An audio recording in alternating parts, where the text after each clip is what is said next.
Hello fellow Magic players, my name is Zero. I decided that I would like to make this video in dedication to a deck that is very near and dear to my heart. I am an old school player of tribes. In fact, one of my favorite tribes, other than Merfolk, is Goblins. And years ago, when I started picking up Magic again, around the time that Scars of Mirrodin happened and Innistrad happened, I became enamored with a lot of the new Goblins that have been printed. And I have, thanks to the modern format, I have created a deck that is absolutely an insane idea. It is very good. It is, I can't say for sure that it is something that could be competitive. It doesn't really have a super competitive edge to it. It does lose out quite a bit sometimes, but it does have potential to just blow out your opponent if they're not prepared for it. I call the deck Bloody Goblins. Now, the basic of the deck is essentially drop down as many goblins as possible and swing. So to that effect, I have quite a few very well costed bang for the buck type goblins. Let me go ahead and show you the deck. First and foremost, I run 4 copies of Foundry Street Denizen. Reason being, Foundry Street Denizen gets bigger every time you play a red creature.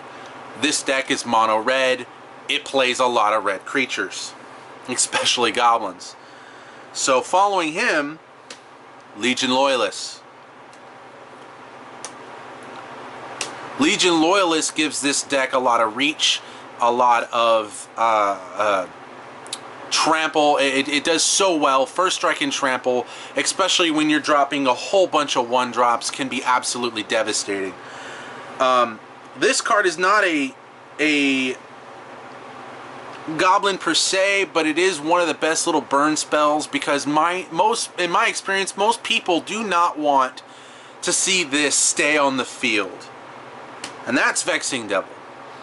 I only run 3 copies simply because, well, I don't really feel like I need more than 3. But the fact that most of the time, turn 1, you drop a Vexing Devil, they sack it. If they crack a fetch land, that's 5 damage. You literally only have to do 15 more damage within the next couple turns to seal the deal. And Vexing Devil really helps you with that really quickly. If they don't sack it, however, it can become very dangerous for them, as you can turn around and kick a Goblin Bushwhacker. That makes things dangerous. Of course, what Goblin deck would not be complete without a full play set of Goblin Guides?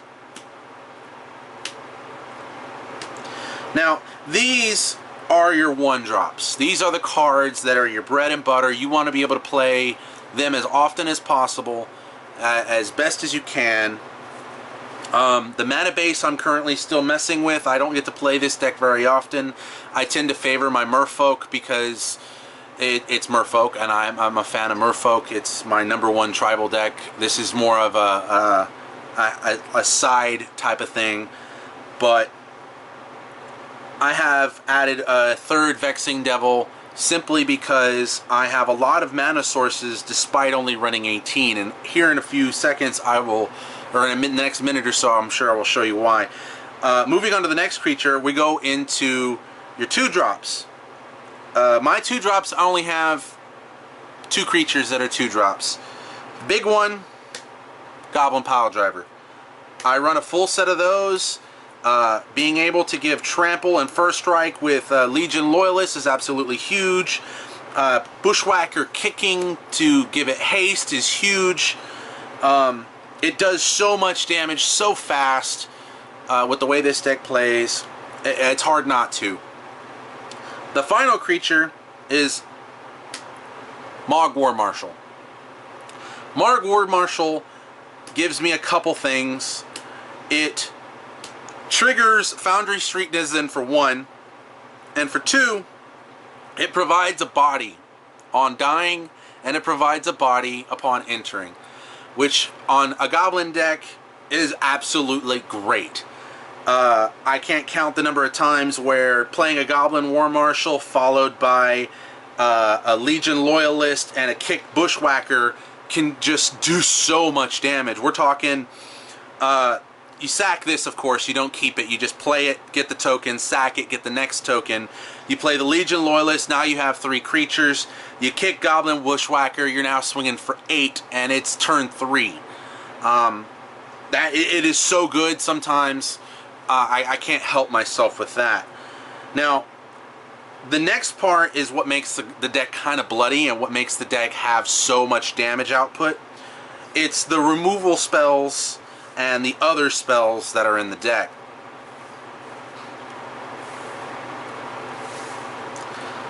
I also have one more creature, but I do not consider it a creature in this deck because I don't necessarily play it as a creature. Maybe late game in a situation where I got stopped early turn, was not able to draw anything, I'll play it as a creature because I'm top decking into absolutely nothing. But by that time, usually it's game over, unless you're in like a multiplayer setting. Then you can pretty much just turn around and do a mass load of damage. And that's Simian Spirit Guide. Yes, I know the card is pretty broken. And a deck like this, where it's a whole bunch of 1-drops, you can drop 2 Goblin Bush. You can drop two of any of these goblins, 1-drop goblins on turn 1. You can on turn 2 play a Goblin Bushwhacker Kicked, followed by any of the removal spells that you're going to see here in a second, which can be absolutely devastating. But part of the reason why this card is in the deck is so that way you can play at Blood Moon as early as turn 1, assuming you get a Blood Moon, at least 1 land, and 2 Simian Spirit Guides. That can straight up blow out most decks, as every card you draw is going to be a threat. So what red deck is not going to be complete without at least 4 Lightning Bolts? They are a prime staple removal card for the deck. However, the issue is there have been times where bolting a creature may not necessarily get you the win. Instead, killing off, doing the damage to your opponent can. So sometimes it's good as removal, and a lot of times it's good as straight up damage. It's kind of situational, of course. Now, this last card is what really can give you the reach, and that's Goblin Grenade. Being able to do 5 damage for 1 card, essentially, of course you get a goblin out of it, is retarded, and not necessarily in a bad way. Frequent targets to use it with, of course, Goblin War Marshal. Sack it, get another token. You can then turn around and play Bushwhacker Kicked, start swinging. Boom, lots of damage. It also combos out pretty well with the Simian Spirit Guide, as you can pretty much do a whole bunch of damage, and second main phase, if it looks like things are going your way, Goblin Grenade something, and get that final bit of damage in, especially if you know that in the turns after you're going to have issues with it. Some of the crazy things that this deck has done is before I go into that far, I'm only running a total of 18 mountains, nothing more. It's all basic mountains. You don't really need anything more than that. I have played around with 19 mountains. Sometimes, though, it feels a little land heavy. You can end up with a pocket of land. Sometimes you get, with 19, you still get only maybe 1 or 2 lands, where this is where the Simian Spirit Guides come into play. At 18, if you include the Simian Spirit Guides, it's essentially 24 basic land. However, obviously you get this card for card, whereas the basic land you get to keep. But you are trying to do as much damage as possible within the first 3 turns, so that way your reach will go and finish them off. Especially with all these fetch lands that pretty much, you know, take down their life. Some of the biggest things that's absolutely been fun a lot of times is people do not like, under any circumstance, Vexing Devil. They are very quick to sack it. So a turn 1 Vexing Devil is 4 damage. If they fetch, that's 5 damage. You are now 3/4 of the way of killing them off. You can drop after that a couple Goblins and start really going on the offensive and really apply some pressure.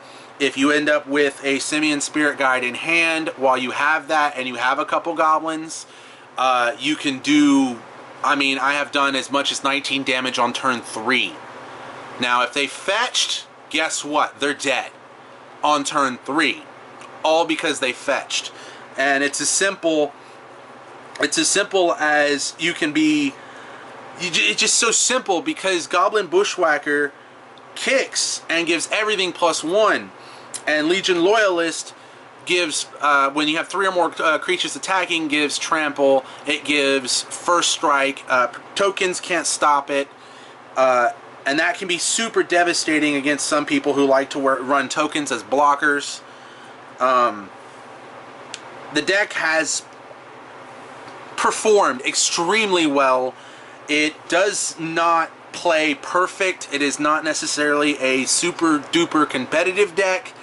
It can do quite a bit though as far as damage. I have played this deck against a well-versed player in Affinity, and I ran it with 19 lands, and I ran it with, instead of Blood Moon's main board, I was running Goblin Chieftains, and with that I did so much damage. I beat the Affinity deck, I think around, it was about 4 games out of 5. It really depended on who went first. If I went first, it was almost a guaranteed shoo-in. If he went first, it required a little bit of finesse on my part, but I could beat them.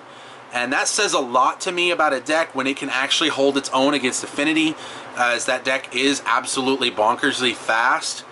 Part of the reason why the deck is so dangerous is that, of course, these guys give you an extra creature, which if you sack them, of course, you get the extra creature, which is always nice. These guys love it when you go wide. Goblin Piledrivers love it when you go wide, because when you go wide, he gets big. When he gets big, Legion Loyalist makes things that much more difficult, especially if you're playing up against a blue deck that wants to get rid of these creatures. If they don't have the card not in blue, this guy can just end the game in some cases, and it's absolutely ridiculous. Foundry Street Denizen works really good with of course Mogg War Marshal and all the massive amounts of 1-drops you play. It's not uncommon for that thing to get up to a 4/1, especially if you play that turn 1, play a Legion Loyalist on turn 2, followed by Goblin Guide, and you know, that right there alone, that's a 3, 4, 5, 6 damage on turn 2. And if you happen to have a Simian Spirit Guide, you can sacrifice any one of those things to do another 5. That's 11 damage on turn 2. On turn 1, in fact, if you have a Simian Spirit Guide, you can essentially drop pretty much anything in this corner, right? Anything in this little corner right here, and do a massive amount of damage, because you can just play 1 and 1, or 1 or 1, 1 or 1. It didn't matter any combination. If you just so happen to have a Goblin Piledriver in hand, drop Goblin Piledriver on turn 1 and watch the ridiculousness happen. Because this turn 1 followed by a Goblin Guide or Foundry Street Denizen or Legion Loyalist, not really the Denizen, but just particularly the Legion Loyalist or the Goblin Guide, just racks up that damage quick. If you can get him out just as fast, wow, so much damage, so much damage.